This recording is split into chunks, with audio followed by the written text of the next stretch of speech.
The historical epic series Shogun on FX has included a number of plots and schemes with surprising turns, all of which have combined to make for an excellent viewing experience thus far. High-ranking lord in feudal Japan, Lord Yoshi Toranaga has known both the unparalleled dangers and rewards that accompany the title. His force had been decimated by nature's conspiracies against him, and his stubborn son had met his demise but through a misguided act of loyalty. For the Lord of Edo, what comes next? The Abyss of Life, this week's episode, features Lord Toranaga and everyone sworn to him traveling back to Edo for his son Nagakato's funeral ceremonies.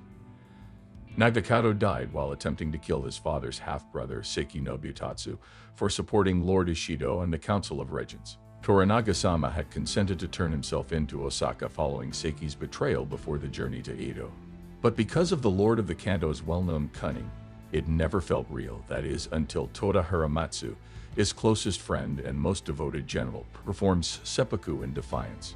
Osaka now understands that his submission is sincere, or is it? This week's episode concludes with the revelation that Hiramatsu's death was all a part of a well-thought-out hoax orchestrated by Toranaga and the faithful general, the ultimate giving up in the hopes of winning out in the end. In the latest teaser, Mariko is seen speaking with English pilot John Blackthorne inside the Osaka walls. She has been given confidence by Toranaga, who has dispatched her on an assignment to Osaka. As Mariko, who is skilled with a weapon, tries to battle her way out of the castle after being denied permission to leave, the episode promises to be action-packed and full of combat scenes. As usual, Yabushige will have less and fewer options as he tries to save his neck. But in this episode, Crimson Sky, Toranaga's scheme is well underway, and there's an outside attack on the castle, so his head might not stay on his shoulders for long. Thus far in its first season, FX's Shogun has shown itself to be a masterwork with immense appeal. It's hardly surprising that some people want a second season of the historical epic given the show's excellent storyline, impeccable acting, and attention to detail on the subtle cultural differences of Japan in the 1600s.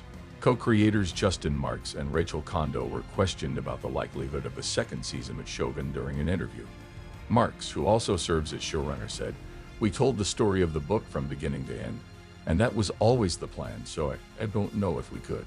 Later on, they said, "Even if they borrowed from history, we had a fantastic book that was written by a master, and we wouldn't have that luxury going ahead, so I don't really know what could be done there." Who knows? Clavel was writing historical fiction,